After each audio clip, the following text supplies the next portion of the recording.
Welcome to the night that erased itself from the record.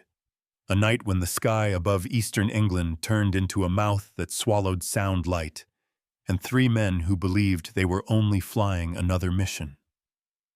It was November of 1944, when the war had nearly consumed Europe, and the fields of Suffolk lay drowned in fog so thick the searchlights looked like white veins crawling across the clouds.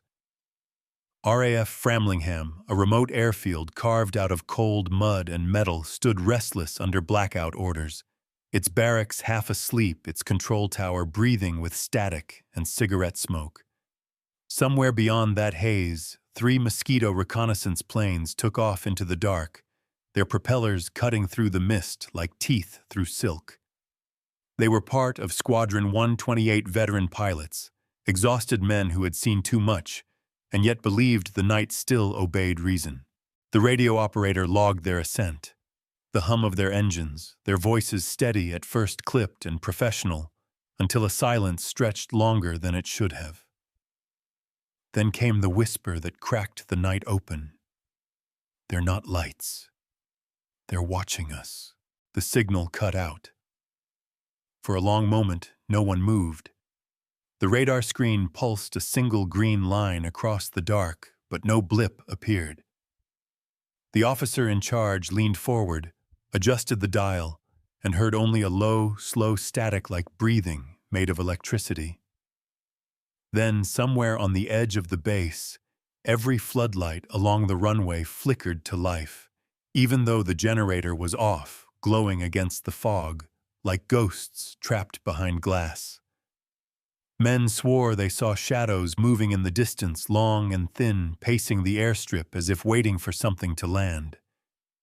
When the power crew arrived moments later, the lights were dead again, the switches untouched, the cables cold to the touch. By morning, command listed all three aircraft as missing in action. No distress call, no wreckage, no oil slick. Just the official phrase stamped in black ink, singular disappearance. Fate unknown. But rumor spreads faster than paperwork. Within days, the crews at nearby bases were whispering about strange lights following their bombers over the channel, glowing spheres that kept pace with their wings and vanished whenever anyone tried to chase them. They called them watchers or foe fighters, depending on who you asked, and though every report was dismissed as stress or illusion, more men began to refuse night missions. Something unseen was moving in the dark. Something patient, curious, almost sentient. To the scientists, it was weather. To the generals, it was nonsense. But to those who flew the night routes, it was a presence they could feel just beyond the glare of their cockpit lamps. So tonight, we open that file again, the one buried under decades of silence and classified stamps, to ask what really happened over Framlingham, and why so many who saw those lights later claimed to hear voices calling them back. If you're listening to this now, wherever you are, take a moment to look at the sky above you. The clouds, the faint stars, the static hum of distant air traffic. It's all still there, still waiting. Leave a comment with the place you're listening from and the exact time, because every time this story is told, someone somewhere swears they hear the old frequency again, the same faint transmission that ended with a whisper and a warning. They're still watching. The war had entered its hungriest year, 1944. Europe was a wound left open to the cold, and England an island of dimmed light and rationed faith stitched together with mud, steel, and ghosts. Every night, the airfields of Suffolk, Norfolk, Cambridgeshire, all pulsed like hidden veins, breathing men and metal into the fog. The ground crews worked in silence, cigarettes glowing like dying stars under blackout hoods, while the air trembled with the growl of engines that never sounded the same when they returned. Framlingham was one of them, a lonely patch of steel and concrete carved out of farmland, bordered by frost-bitten trees and the faint smell of wet earth and oil. The locals said it was cursed long before the first hangar rose from the soil, something about an older ruin buried beneath runway B, where no grass would ever grow. To the pilots, it was just another airfield, until night came. Because at night, the fog moved differently there, as if it was watching. Inside the control tower, the logbooks looked neat, almost sterile. Rows of dates, times, weather notes, flight numbers. Precision was survival. But turn the page to November 12th, 1944, and the ink begins to tremble. 3 Mosquito reconnaissance aircraft call signs. Echo 3, Echo 4, and Echo 5 took off at 02:31 hours. Mission North Sea Patrol. Weather heavy fog, low wind, visibility poor. Status routine. And yet between the second and third entry, the handwriting becomes hesitant, a line struck through, then rewritten. The margin bears a faint smear, maybe from sweat or blood. What happened between those lines would never be written down properly, because by dawn, none of the 3 planes had returned. Witnesses on the ground recalled strange phenomena even before takeoff. The dogs in the hangars howled until someone threw a wrench at the wall. The fog that morning wasn't natural. It moved in columns like something walking through it. One mechanic swore he heard whispering from inside the radio cabin, though the room was empty. Others mentioned the lights, tiny spheres of orange-white drifting across the field, vanishing when approached. The officers dismissed it as stress. War breeds imagination. But the power flickered twice that night, even though the backup generator was offline. And for a brief 30 seconds, every radar on base showed 3 new contacts hovering just above the departing planes, moving perfectly in formation, yet not responding to any signal. Then static. From that point, nothing made sense. The first radio transmission was clear Echo 5 airborne, formation stable. Then came wind distortion, then a sharp burst of noise that sounded like laughter played backward, and finally the last words ever recorded from the flight. "They're not lights. They're watching us." The signal cut mid-sentence. The crew in the tower stared at one another, waiting for confirmation. The radar line pulsed again, then went blank. Minutes turned into hours. The commanding officer ordered a radio sweep, then a search grid. Nothing. The North Sea was calm, the sky unbroken. Even the fog had lifted by sunrise, leaving only the silence of engines that never came home. At 06:14, the duty clerk entered the final note. No contact. Aircraft presumed lost. Cause undetermined. That was it. 3 crews erased by a single line. Official reports followed days later. No wreckage, no distress flares, no oil slicks. The board stamped it in black singular disappearance. Fate unknown. To the public, it was another tragic loss among thousands. But within the base, something shifted. Men refused to fly the same route. The night watch began reporting phantom signals on unused frequencies, and the power lights in the tower flickered each time the wind came from the east, the same direction the mosquitoes had vanished into. Locals near Framlingham began seeing strange lights above the fields. Orange orbs gliding silently, sometimes forming patterns like wings, other times vanishing when shouted at. Children claimed to hear humming under the ground. A farmer swore he saw a shape land in his field, tall and motionless like a figure made of smoke. By the time investigators arrived, his animals were gone, their pens broken open from the inside. The official explanation: hysteria, wartime nerves, nothing more. But the villagers whispered that something had returned from the night sky, not the men, not their planes, but what had taken them. In January 1945, a new squadron took over Framlingham. They found the base strangely cold even for winter. The hangars reeked of damp metal and something older like burned ozone. The new radar technician, Sergeant Hales, wrote in his log, "There's a signal on band C every night at 02:31. It's steady like a heartbeat. When I tune in, it stops. He told no one except one night over whiskey to the chaplain. The chaplain later requested reassignment. When the snow melted, a patrol found fragments of alloy washed ashore 30 miles up the coast. No serial numbers, no corrosion, no match to known aircraft materials. The report was classified immediately. It wasn't until decades later that declassified notes revealed something stranger.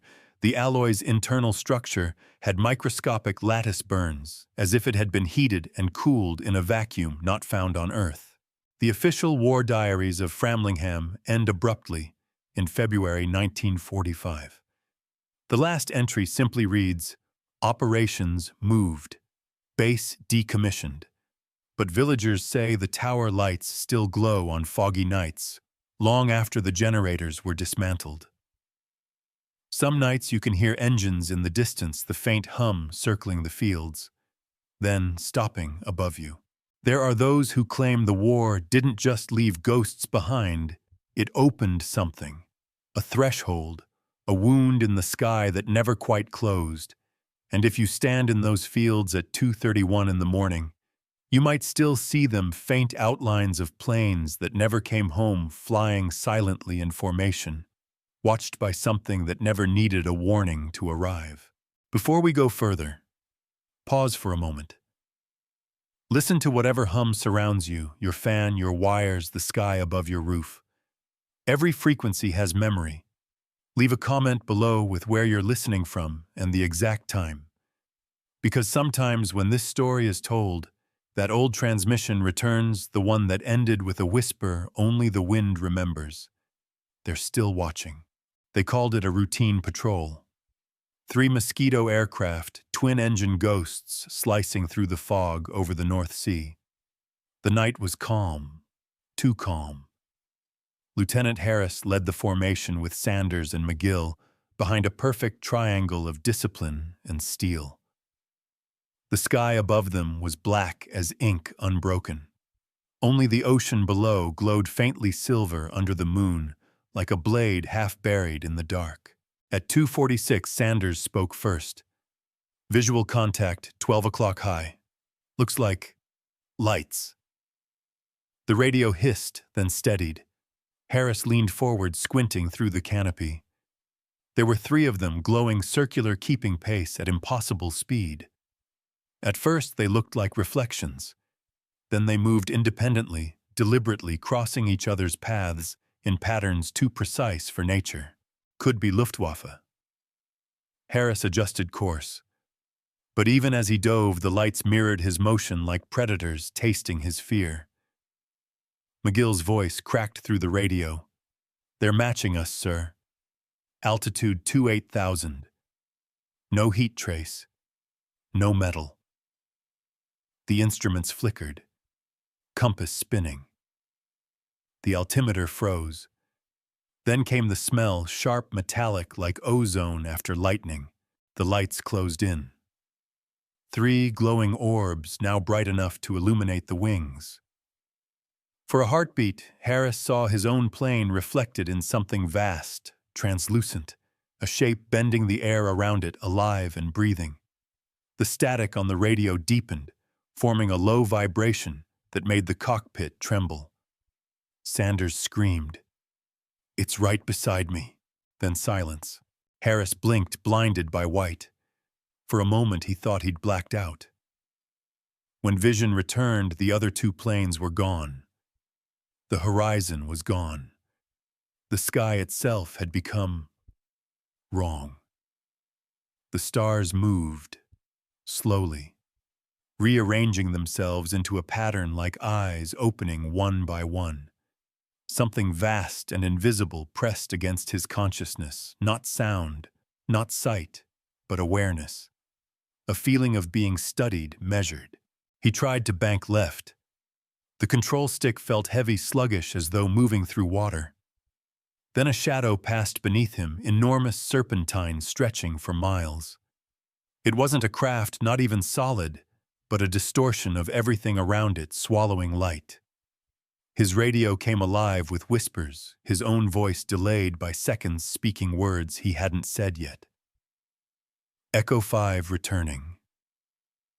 Echo 5 returning. The engines sputtered. The temperature dropped instantly. Frost crept across the inside of his visor, forming shapes that looked like fingerprints from the other side. He could see movement inside the frost figures, dozens of them pressed against the glass mouths, open but silent. And then, from the dark below, something reached up. Not mechanical, alive. A tendril of vapor, black and fluid, curling around the wingtip. Every instrument screamed red, altitude falling, fuel zero, engine critical, and yet the gauges spun even when the plane had stopped spinning. He could feel it, pulling, not down but sideways into something deeper than gravity. Harris tried to eject. The canopy refused to move. He struck it with his fist, glass vibrating like liquid. The last thing he saw was the ocean folding upward, swallowing the horizon, the world bending like a reflection in disturbed water. A light burst from below, orange, white, violet, and everything went silent. At 0302, radar on the ground briefly caught a massive distortion, not metal, not heat, but a void, a hole in the signal that lasted 4 seconds. The duty officer described it as a blackout in space itself. Then it was gone. When dawn came, the North Sea was still. No debris, no smoke. Just one thing floating on the water, a fragment of glass curved like an aircraft canopy, burned on the inside, cold on the outside. And etched into the soot, so faint it was nearly invisible, were 6 words. They never looked away again. Weeks later, fishermen reported hearing engines above the waves on moonless nights. The sound rose, then stopped mid-air, followed by a soft, whispering hum, like wind through hollow metal. Some swore they saw a plane made of light flying just below the clouds, trailed by shadows that moved too slow to be human. They say when the war ended, the sky kept its dead. But Framlingham kept something worse, something that learned from them. Because when you look up long enough into the dark, eventually the dark starts to look back. It began as a routine transmission and ended as a legend that no one at RAF command dared to mention aloud. The signal logs from 0247 were almost illegible bursts of static, distorted breathing, the faint tapping of metal against glass. At first, ground control thought it was interference from the northern lights.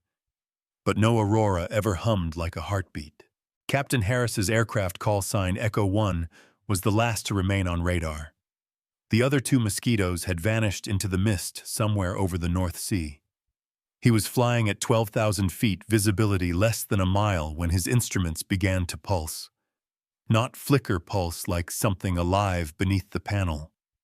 The artificial horizon trembled, the compass spun, and through his oxygen mask, he could hear whispering, faint but steady bleeding through the radio frequency. His co-pilot, Lieutenant Mason, leaned forward, tapped the gauge, and froze.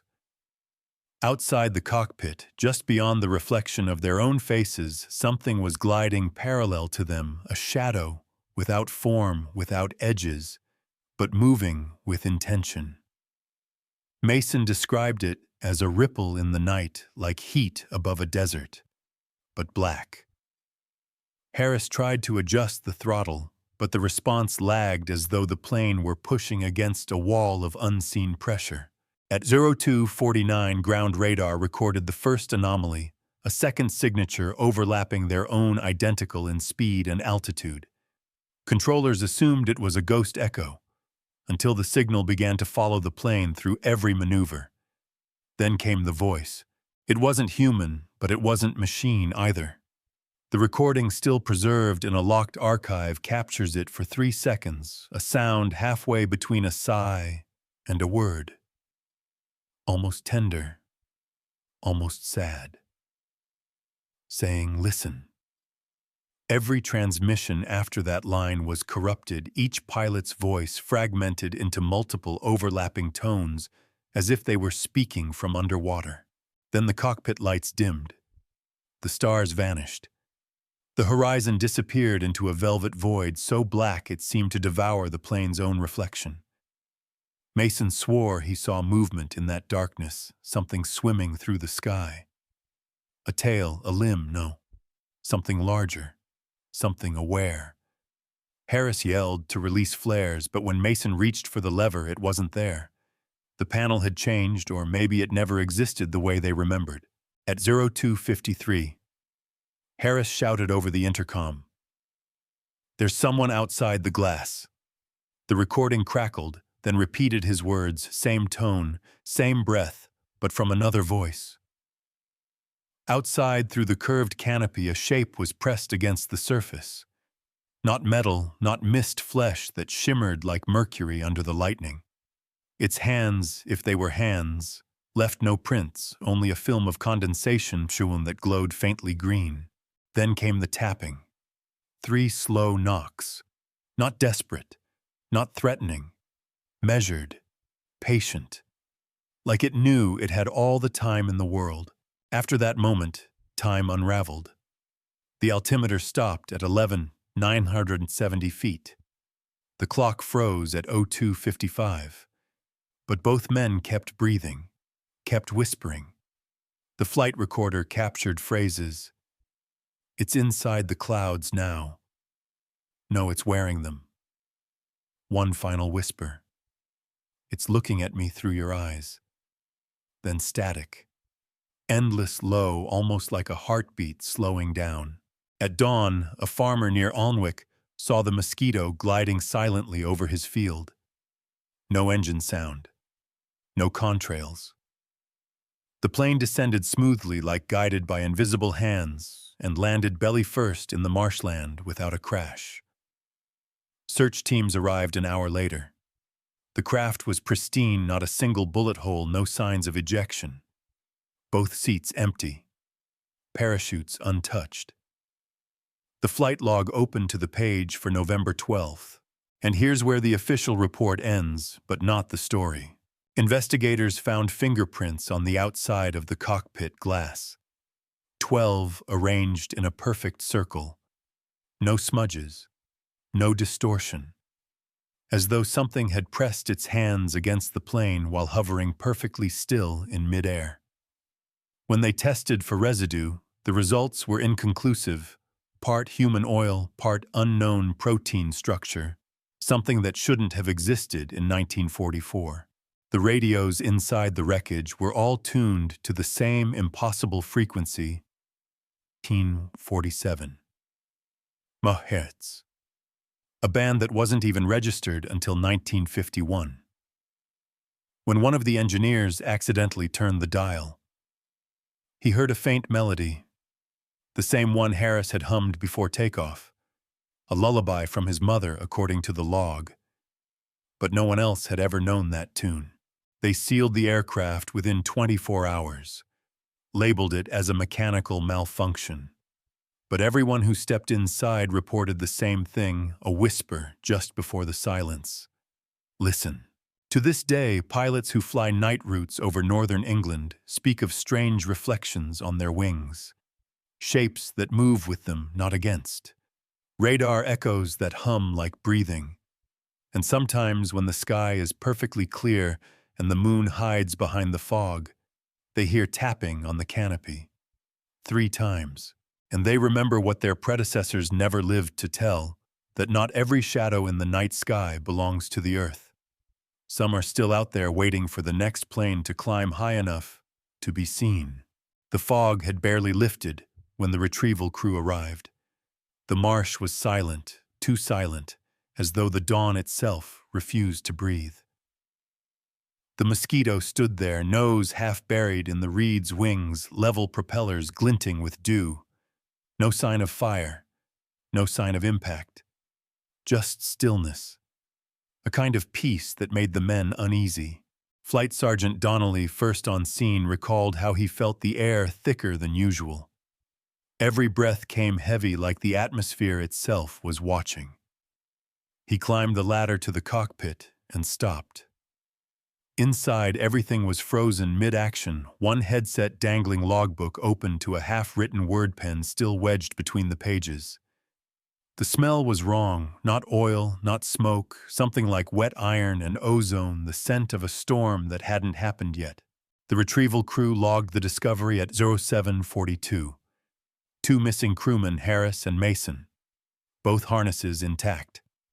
Parachutes still sealed. No signs of struggle. No footprints in the mud, except for one set leading away from the plane, barefoot, child-sized, vanishing 20 feet from the fuselage. Donnelly swore he saw movement in the reeds beyond, but the others told him it was optical distortion from the morning light. By noon, investigators from RAF intelligence arrived. They sealed off the site, confiscated the flight recorder, and forbade all civilian entry. The lead officer, Captain Miles Redding, noted in his report, "Cockpit shows unexplained condensation patterns, symmetrical external origin. Strong electromagnetic interference prevents reliable compass readings." But off-record, he told Donnelly something else. "It's like the plane's been emptied of people, but not of presence." That night, while guards patrolled the perimeter, they heard the radios hum by themselves. No signal input yet. The speakers vibrated softly. 3 pulses, pause, 3 again. Morse operators later claimed it resembled the letter S. Someone joked it meant SOS. Another whispered no. It means silence. At 01:13 a.m., one guard, a young corporal named Lenton, was found wandering 400 meters from his post. His eyes were open but unfocused. He muttered the same phrase over and over. They wanted to come down. He never returned to duty. His medical record lists acute catatonia. When questioned weeks later, he described seeing lights inside the fog moving like a heartbeat and figures standing where the air bends. The following morning, Redding ordered the aircraft transported to a hangar at RAF Lisette for disassembly. But during the lift, the crane operator reported resistance, like something invisible clung to the fuselage. Every time the plane was raised, the gauges of the crane dropped to 0. The engines, despite being disconnected, emitted faint vibrations, almost like purring. When mechanics placed their hands on the metal, they said it felt warm. Inside the hangar, the autopsy of the aircraft began. Every circuit checked, every panel opened. Nothing abnormal, except the cockpit glass. Under ultraviolet light, the fingerprints glowed faint blue, forming a spiral pattern, 12 prints rotating clockwise, then inward. Scientists tried to replicate the residue. The compound refused to dissolve, refused to burn, refused even to flake. Redding later wrote in his private diary, "One never meant for the official record. If it were human, it would have faded by now. It feels like it's waiting, like it knows we're watching." Then, on November 18th, 6 days after recovery, something happened that forced the case to be sealed permanently. A technician named Walker fell asleep beside the plane during a night shift. His colleagues found him the next morning slumped against the fuselage unharmed, but with both palms pressed flat to the glass.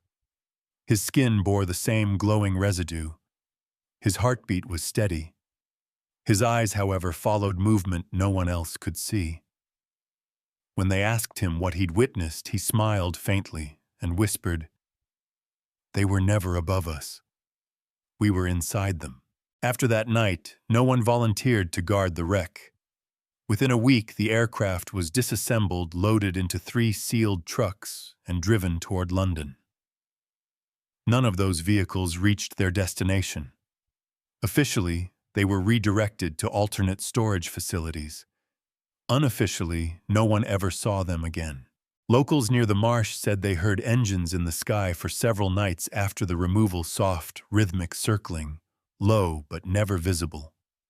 Farmers found impressions in the wet soil, shaped like landing gear, but too large, too deep, stretching beyond the edge of the field. One woman swore she saw the outline of a plane hovering silently above her house at dawn, transparent like smoke, its cockpit empty. But inside something moved. By late December, the RAF shut down the entire investigation under the name Operation Echo Field. All personnel were reassigned, all logs destroyed. The area around the crash site was declared restricted, fenced off, and marked as unexploded ordnance risk. To this day, no bombs were ever found. Yet the people who were there still remember. Donnelly, before his death in 1962, gave one final interview to a BBC radio host. His last words were cut from broadcast, but the transcript remained.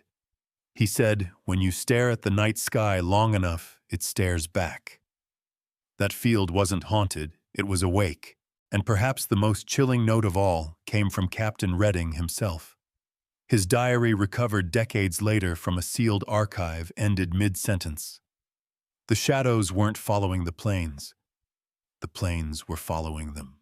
Static, blank page, no signature. The war ended, but the silence didn't.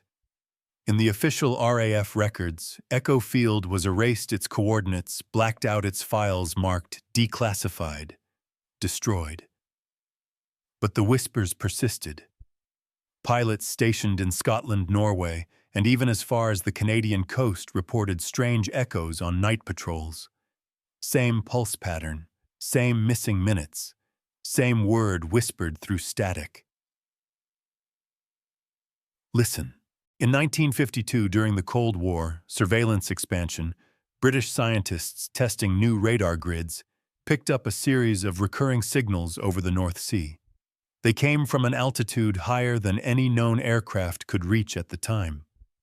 When triangulated, the frequency pointed not to the sky, but to the exact coordinates where Harris's Mosquito had vanished 8 years earlier. The signal was faint, rhythmic, like a heartbeat slowed to mechanical precision. 3 beats, pause, 3 again. One engineer, Dr. Alden Worth, documented the pattern. His report included a disturbing observation. Every time the pulse transmitted, their instruments hesitated, as though time itself skipped a frame. The radar dish would shiver. Clocks would desync by seconds. And when played back through audio equipment, the signal produced a low, human hum. A man's voice, Wirth wrote, or what's left of it. The ministry dismissed it as atmospheric bounce. Yet in the following months, 2 aircraft from RAF Montrose disappeared in clear weather. No distress calls, no wreckage. Their last transmissions. Identical to the Echo Field pattern, distorted breathing static, a voice saying, "Listen." Meanwhile, rumors spread through the flight community. Pilots spoke of sky mirrors, patches of air that reflected not light, but sound. Radar ghosts shaped like their own planes. And sometimes, if you stared too long into the reflection, it blinked back. In 1964, the Americans picked up the same anomaly during Project Deep Rain. High-altitude U-2 reconnaissance flights recorded unexplained black zones in the atmosphere, areas where instruments failed, and the pilot's voice, once steady, began to overlap with another frequency. The pattern, when translated to code, repeated 2 words again and again inside you. One declassified memo from the CIA to MI6 stated bluntly, "Do not attempt contact. Observation equals invitation." But someone did. In 1971, an experimental communications team based in Lincolnshire reactivated the same lost RAF frequency, 19.47 MHz, just to see what would happen. They sent out a short burst message, "Identify." 5 seconds later, they received an answer. It wasn't in English. It wasn't in any known language. But the spectrograph of the audio matched a human vocal tract pattern, male, mid-30s, with respiratory strain consistent with high-altitude flight. When they slowed the recording down by half, the word became clear. It wasn't listen. It was still. The technician monitoring the test, Margaret Clune, collapsed seconds later. Her colleagues reported that her eardrums bled slightly, but she claimed to have heard nothing. For the next 3 nights, she dreamed of standing on a runway under a black sky where aircraft rose vertically into clouds made of glass. They weren't flying, she told her psychiatrist later. They were being remembered. The frequency was sealed again. The documents buried under a new project code, Black Airfield Directive. But every few decades, the same thing surfaced, an echo, a shadow, a voice. In 1989, a commercial pilot over the Norwegian Sea filed a report. Wing reflection persists outside visual parameters. Responds to movement. Cannot disengage radar contact. The radar operator described the same pulse. 3 beats, pause, 3 again. When the flight landed, the crew found a thin film of residue across the fuselage windows, oily, translucent, luminescent under moonlight. Scientists at Farnborough tried to analyze a sample. It dissolved in air before they could seal it. The next week, the lab's shortwave receiver activated by itself at 1947 MHz. The message that played through the static was faint but decipherable. It said, "We're coming back."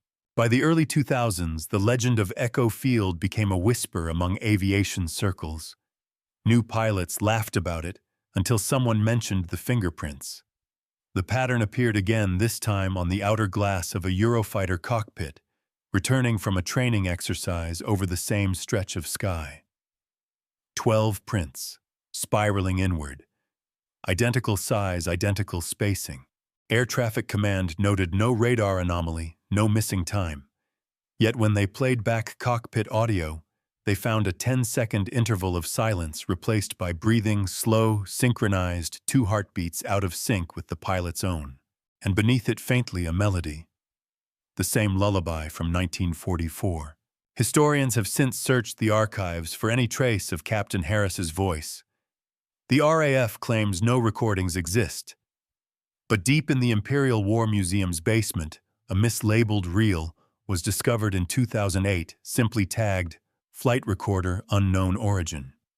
It contained 3 minutes of static, then a single line spoken in a voice both distant and near. They never left. The tape ends with the sound of tapping 3 times. Researchers who studied the audio noted a chilling detail.